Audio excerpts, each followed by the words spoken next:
So To the Abandoned Sacred Beast with episode 7 went in a direction I wasn't expecting, and seemingly with next week's episode, it once again will be heading in that direction. It seems like Hank is out of the focus, at least for the time being, and that point of view was actually put on Nancy, and I quite like this execution because Nancy's a character who in the very early stages of the show, a lot of people I saw criticize her as being too righteous, too not understanding what Hank is doing, and obviously she was just a normal girl thrown into a situation she wasn't supposed to be a part of. But very quickly and at a steady and very realistic pace, she started to recognize that Hank isn't just some ruthless killer, he's someone who has a lot of pain behind that emotionless glare that he does give off. And I like how this episode is really the highlight and turning point to her character, where she herself has to pull the trigger not just on a random incarnate, but her father, who somehow came back again, either by zombie or vampire ways, he's back again, or maybe just that was the type of incarnate he was.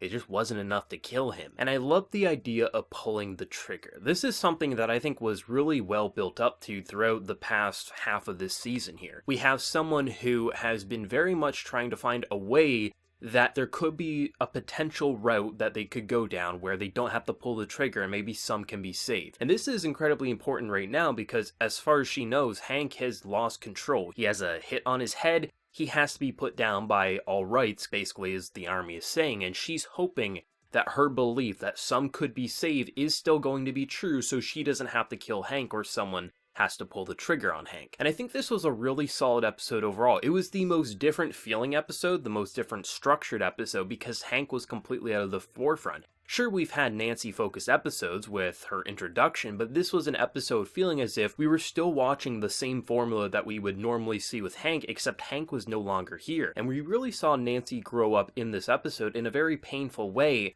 but I love what this episode represented. The whole idea that she basically has nowhere else to go after Hank is seemingly gone, so she returns home, but obviously her village is a little wary of her because the last time she came home with a family member, it didn't go over too well. And how she naturally gets roped back into the situation because Liza and the rest are basically looking for an incarnate, and how she knows the area, it just kind of felt like natural progression, and she already had a connection to this army, so it makes sense how she would tag along. The reveal about her father still being there, it was such a painful moment because he looked horrible and seemingly lost all of his humanity. I thought that was a really solid choice overall to not only just make it hurt even more for Nancy, someone who's already lost Hank seemingly, has nowhere left to go, her home doesn't look too great in itself, and then her father is still seemingly alive and has no humanity and is willing to kill her. And I think the reflection of her past and how her father joined the army because he knew he had the skills to pull the trigger in this situation and he wanted to build a life for his daughter, his family,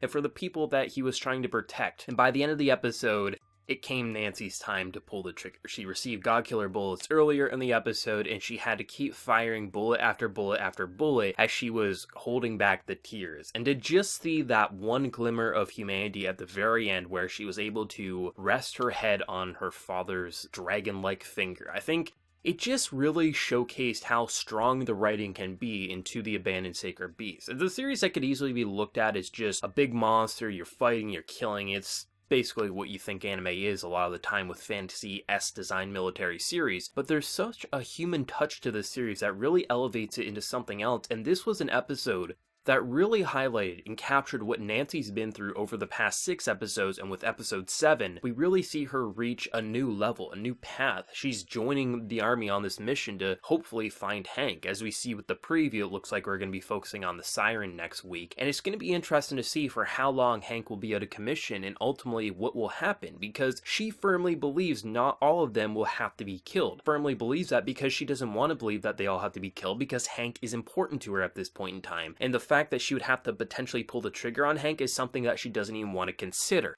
And I love how Nancy was someone who was so criticized early on as being someone who would be dense and clueless and would never kind of change her mentality, but very quickly and at a steady pace, and especially as seen with episode 7, that Nancy grew in a realistic way because of the setting she was a part of. She had no right to consider this lifestyle when she first met someone like Hank, but given enough time seeing what he was doing, she views Hank in a completely different light, and now she also understands that it's also her time to pull the trigger when it counts. It's a very realistic growth in such a fantasy design setting that I just really appreciate, and Nancy has really grown into such a beautiful and fascinating character who has so much depth to her and isn't just this random tag-along anymore. She really feels like she's grown a part of this new military world, and it's such a painful but proud moment to see how far she's come along. There was some elements to the show, like how did she survive the bullet. It turns out that she was wearing a dress that was actually made seemingly of the skin of some of the incarnates, which would make sense of how she would be able to survive and recover so quickly. So I definitely think they covered all bases that they need to, and hell, the episode kicks off with the first 5 minutes just showing Kane's new world and how he's growing an army. He's getting people both on the incarnate side, military side. He's basically just getting people who are not okay with the status quo, how the war ended, and has risen another army, and battlefields are to be expected in the coming months, weeks, days, who knows how long it will take. So as you're fighting the incarnates, because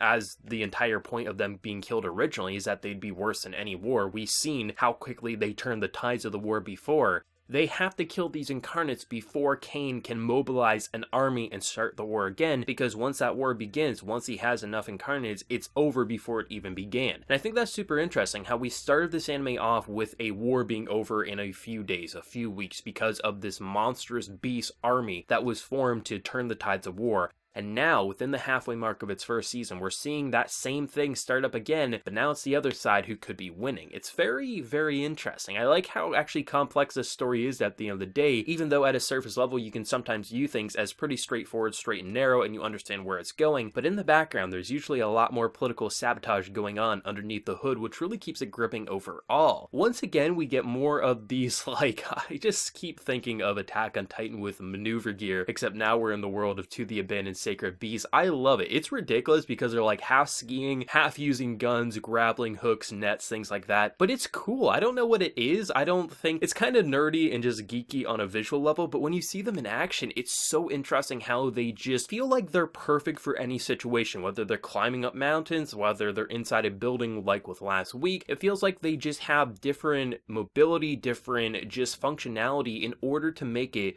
so they can always get the job done no matter where they are, and I think it's really interesting. The more we see of the military technology, the more I'm just fascinated and following this side of the war, because up to this point we've been following Hank and just Nancy and just general road travel. Sure, we've had a couple of military personnel pop up here and there, but for the most part it's been them and just his beast form, his gun, the Godkiller bullets. But now that we're actually getting into just what they're designing and building to combat incarnates and just beasts that normal humans can't naturally fight, I think it's quite interesting. Just on a visual level, the technology's interesting, but most importantly, the functionality to the written level, it actually provides for some pretty interesting action to help spice it up, because we are in the halfway mark now. So it's good they're finding new ways to up the ante and make the combat even more interesting, so it doesn't just feel like it's the same thing over and over and over again. Overall, this episode, it was the most different. It really does feel like a completely different series in a way, which is something I quite like with To the Abandoned Sacred Beast. Episode 1 feels like a season of an anime, speed running through a war, and I think it was incredibly important to set the stage, get us an emotional connection to the crew that Hank would be killing.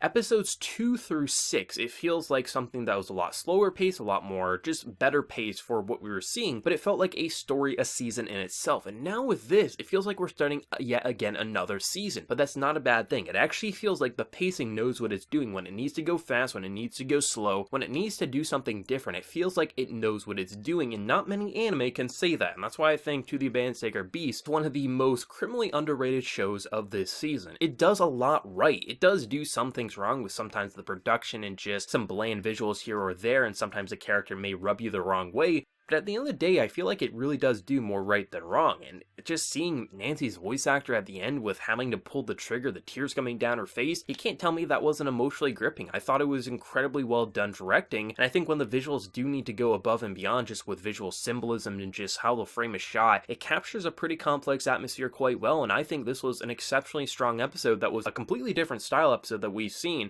And I'm sure for some people it might rub them the wrong way because there's no Hank, things like that, but for me, Nancy's been built up to be a very strong character since pretty much she joined Hank kind of reluctantly tagging along, and this just felt like satisfying payoff overall. Just seeing where this episode went and now where the potential of the remainder of this season can go, there's so much lingering on with the battlefield, but there's also so much lingering on with what we could see with Nancy now that she is separated from Hank, and then eventually, if we do get to see more Hank point of view, there's so much that they can truly explore right now, which gives it, yet again, a number of possibilities that it can travel down. I don't understand how a series that should have failed since basically episode 1 with a premise that sounded kind of cool, but it was just going to be Monster of the Week, right? But then no, it did something so unique, and with each passing episode, I truly feel like this is a show that needs to be watched by more, because it really is doing something so fresh, yet appearing like it's just the same thing we see time and time again. But no, this is actually a truly great anime, at least for myself. But what did everyone think of this week's episode of To the Man's Sacred Beast? Did you love it? Do you hate? Your favorite moment? Where do you think next week is going to go? Let me know down in that comment section below. If you did enjoy this video though, be sure to drop a like and also hit that subscribe button if you have been new. So until next time everyone, please take care and have a good one.